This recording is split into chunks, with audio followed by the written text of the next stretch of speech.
ദൈവ തിരുനാമത്തിന് മഹത്വമുണ്ടാകട്ടെ. എല്ലാവർക്കും ഹെർമിറ്റ്സ് ടോക്സിൻ്റെ 708 ഭാഗത്തിലേക്ക് സ്വാഗതം.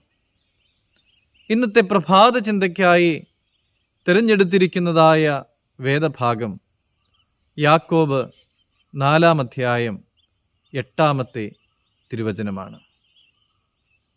പാപികളെ, നിങ്ങളുടെ കൈകളെ വെടിപ്പാക്കുവിൻ.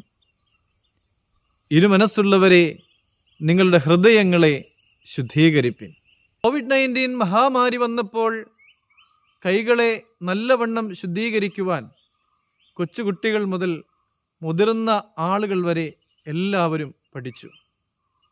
രോഗങ്ങളിൽ നിന്ന് വിമുക്തരായി ജീവിക്കുവാൻ ശുദ്ധിയുള്ള ശരീരം ആവശ്യമാണ് എന്ന് നമ്മുടെ മക്കളെ നമ്മൾ പഠിപ്പിക്കുകയും ചെയ്യുന്നു. എന്നാൽ മനസ്സും ഹൃദയവും പാപത്തിൻ്റെ ബന്ധനത്തിൽ നിന്ന് വിമുക്തി നേടുക എന്നാൽ ദൈവത്തിങ്കലേക്കുള്ളതായ മടങ്ങി വരവിനുള്ളതായ ചുവടുകളിൽ ശ്രദ്ധ കേന്ദ്രീകരിക്കുക എന്നതാണ്. റോമാ സാമ്രാജ്യത്തിലുടനീളം ചിതറിക്കിടന്ന യേശുവിലുള്ള വിശ്വാസികളോട് തങ്ങളുടെ ശ്രദ്ധ ദൈവത്തിങ്കലേക്ക് തിരിക്കുവാനായി യാക്കോബ് ആവശ്യപ്പെട്ടു. കലഹങ്ങളും തമ്മിൽ തല്ലും, അംഗീകാരം, സമ്പത്ത്, ലൗകിക സുഖങ്ങൾ, പണം, നേതൃത്വം എന്നിവയ്ക്ക് വേണ്ടിയുള്ള പോരാട്ടങ്ങളും അവരെ ദൈവത്തിൻ്റെ ശത്രുക്കളാക്കി മാറ്റി.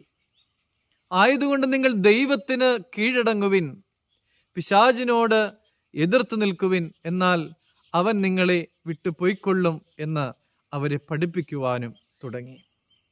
കർത്താവിൽ പ്രിയമുള്ളവരെ, നമ്മൾ ഇരുമനസ്സുള്ളവരായി ഈ ലോക ജീവിതത്തിൽ ആയിരിക്കുന്നുവോ? നമ്മൾ സ്വയമായി പരിശോധിക്കേണ്ടത് ആവശ്യമാണ്. ദൈവത്തിൽ നിന്നുള്ള ശ്രദ്ധ വിട്ടിട്ട് ഈ വിധത്തിലുള്ള ലൗകിക സുഖങ്ങളിൽ ശ്രദ്ധ കേന്ദ്രീകരിച്ച് നാം ജീവിക്കുന്നുവോ? അങ്ങനെയെങ്കിൽ പ്രിയമുള്ളവരെ, ഒരു മടങ്ങി വരവ് നമുക്ക് ആവശ്യമാണ്.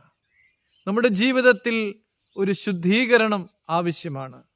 നമ്മുടെ കൈകൾ പാപക്കറ പുരണ്ടതാണ് എങ്കിൽ നമ്മുടെ കൈകളെ വെടിപ്പാക്കേണ്ടത് ആവശ്യമാണ്. ദൈവത്തിങ്കിലേക്ക് മടങ്ങി വരുവാൻ നമുക്ക് ആത്മാർത്ഥമായി പരിശ്രമിക്കാം. ദൈവസന്നിധിയിൽ പ്രാർത്ഥിക്കാം. ദൈവം അനുഗ്രഹിക്കട്ടെ.